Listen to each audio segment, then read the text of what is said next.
Hello दोस्तों, नमस्कार आप सभी का डी स्टोरी चैनल में। तो दोस्तों, आज की कहानी है वो ज़बरदस्त और बहुत ही मोटिवेशनल है। तो अभी तक आपने हमारे चैनल को सब्सक्राइब नहीं किया है तो कर लीजिए। तो कहानी की शुरुआत कर ही देते हैं। जी हाँ, विशाखा, तुम अपने पापा से ऐसे कैसे बात कर सकती हो? विनीता जी ने अपनी बेटी को डांटते हुए कहा। विशाखा अभी भी अपने पापा रतनलाल जी पर चिल्ला रही थी। आपको तो बस अपने पैसे की पड़ी रहती है, ये नहीं कि बच्चों की क्या ज़रूरतें हैं। मेरी सारी फ्रेंड्स लग्जरी लाइफ जी रही हैं और आप बस एक ही रट लगाए हैं कि शादी के लिए पैसा इकट्ठा करना है। विनीता जी ने कहा, बस करो विशाखा, तुम्हारे सारे शौक़ तो हम पूरे नहीं कर सकते। अपनी हैसियत भी देखनी चाहिए। तुम्हारे पापा की नौकरी से जो कुछ बचता है उसमें तुम्हें हर महीने पॉकेट मनी मिल जाती है। Pocket money? वाह मम्मी, उसे आप पॉकेट मनी कहती हो? हर महीने 1000 रुपये।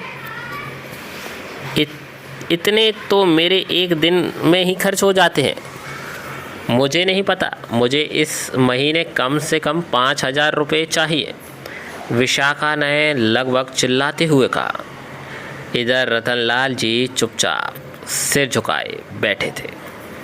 बेटी की शादी की थी, वह शादी के बाद अलग हो गया। इधर बेटी की शादी के लिए पैसे भी जोड़ रहे थे। अब बेटी को भी पूरा ऐशो आराम चाहिए। 55 साल की उम्र में एक प्राइवेट नौकरी है, उसका भी कोई भरोसा नहीं। ना जाने आगे खर्च कैसे चलेगा। यही सब सोचकर उनकी आंखें नम हो चली थी। विनीता, इसे 5000 रुपये दे दो। इस महीने हम किसी तरह चला लेंगे। बेटी के तानों से परेशान रतनलाल जी ने विनीता की ओर देखकर कहा, आप इसकी आदत बिगाड़ रहे हैं। कभी हमने अपने ऊपर 5000 रुपये खर्च नहीं किए। यह सुनकर विशाखा बोली, ओहो, इसका मतलब आपके पास पैसे हैं पर देना नहीं चाह रहे। लाइए, जल्दी से पैसे दे दीजिए। विशाखा, तुम्हें दिखाई नहीं देता? तुम्हारे पापा एक प्राइवेट नौकरी में दिन रात एड़ियाँ रगड़ रहे हैं, वह भी पता नहीं कब चली जाए।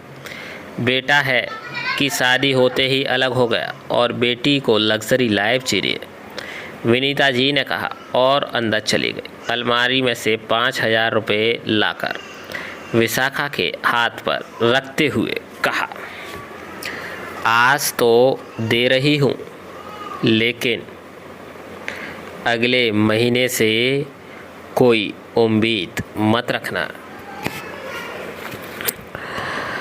हम तुम्हारे ऐशो आराम के जिम्मेदार नहीं हैं। 2 वक्त की रोटी और कपड़ा मिल जाता है, वही काफ़ी है। विशाखा पैसे लेकर मुंह बनाते हुए घर से बाहर चली गई।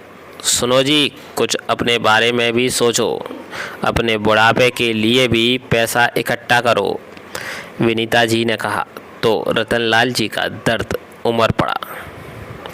कहाँ से इकट्ठा करूं? सोचा था बेटा कमाने लगेगा तो कुछ सहारा देगा, लेकिन वह भी खिसक गया।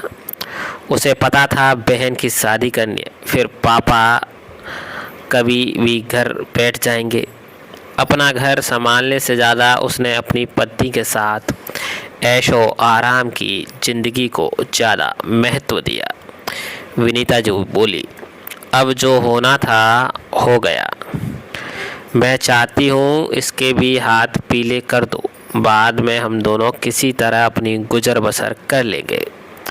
रतनलाल जी उठे और अपने कमरे में जाकर पलंग पर लेट गए। इसी तरह समय बीतने लगा। एक दिन विशाखा ने श्याम को घर आकर बताया, पापा, मैंने एक लड़का पसंद कर लिया है। हम सिंपल कोर्ट मैरिज करेंगे। आपने जो भी पैसा मेरी शादी के लिए जोड़ा है वो आप मुझे दे देना।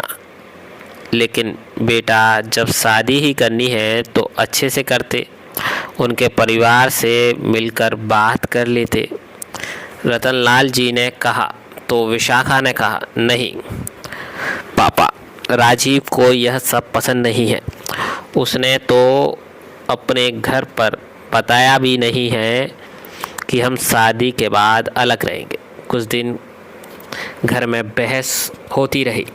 हार कर रतनलाल जी और विनीता जी ने बेटी की एफडी तोड़वा कर पैसे दे दिए। कोर्ट मैरिज के लिए विशाखा सुबह निकली तो विनीता जी ने कहा, हम भी चलें क्या साथ? नहीं मम्मी, हम दोनों होंगे और गवाह के लिए 2 दोस्तों को बुला लिया है हमने।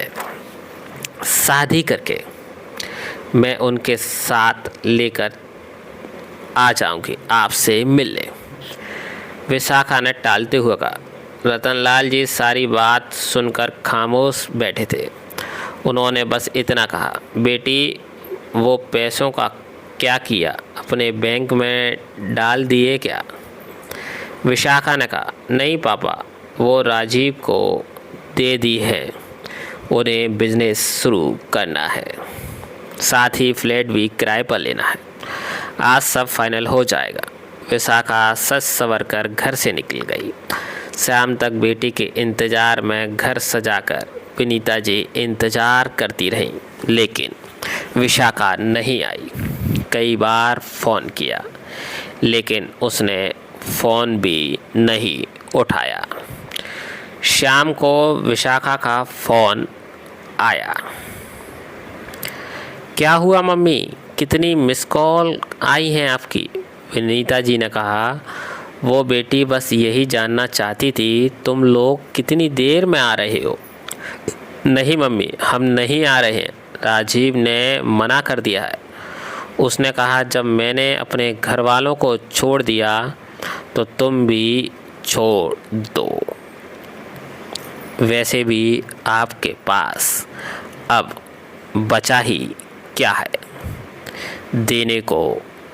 मेरे पास मेरे पैसे मैंने ले लिए हैं, अब आप मुझे भूल ही जाओ। विशाखा का जवाब सुनकर विनीता जी का दिल धक से बैठ गया और वो वहीं सोफे पर बैठ गई। रतनलाल जी ने देखा तो जल्दी से पानी लाकर उन्हें दिया, पानी पिला दिया। उन्होंने कहा, क्या इसी दिन के लिए औलाद को पालते हैं? बच्चों की खुशियों में शामिल होने का हमें कोई हक नहीं है क्या? सारा रिश्ता बस पैसों का ही है। रतनलाल जी के पूछने पर उन्होंने सारी बात बता दी। आज उनकी बेटी की शादी थी जिसके लिए रतनलाल जी ने पूरा जीवन एक एक पैसा जोड़ा था। आज बेटी का जवाब सुनकर दोनों गम में डूब गए। आज घर में चूल्हा भी ठंडा पड़ गया था। कुछ खाने का मन नहीं था, दोनों ऐसे ही सो गए। सोना भी क्या, दोनों एक दूसरे अपने आंसू छुपाए अंधेरे में रो रहे थे।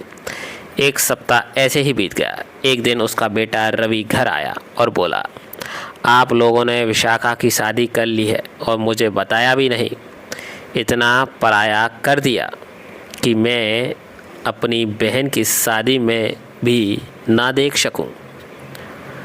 वाह बेटा, बड़ी जल्दी याद आ गई बहन की शादी की। वैसे भी हम ही शादी में शामिल नहीं हुए तो तुझे क्या बताते। विनीता जी ने सारी बात बता दी। रवि ने तुरंत विशाखा को फ़ोन मिलाया। दूसरी ओर से किसी के रोने की आवाज़ आई, भाई मैं बहुत मुश्किल में हूँ। राजीव मुझे धोखा देकर सारे पैसे लेकर भाग गया। मम्मी पापा को बताने की हिम्मत नहीं थी। मुझे आकर ले जाओ, मेरे पास किराए के लिए भी पैसे नहीं हैं। हम हनीमून के लिए शिमला आए थे, होटल वालों की पेमेंट करनी है। रवि ने सारी बात अपनी मम्मी पापा को बताई। पैसों का इंतजाम करने जाने लगा तो रतनलाल जी ने कहा, रुक बेटा, पैसे हैं मेरे पास, चल हम भी साथ में चलते हैं, पता है तेरे पास। रतनलाल जी और विनीता जी अब तक बेटी के व्यवहार से दुखी थे। बेटी पर मुसीबत का सुनकर उनका प्यार फिर से उमड़ पड़ा। वह सब कुछ भूल गए, शिमला के लिए रवाना हो गए। कैसी लगी यह दर्द भरी कहानी? दोस्तों, अगर अच्छी लगी हो तो प्लीज़ चैनल को ज़रूर सब्सक्राइब कर दीजिएगा। धन्यवाद।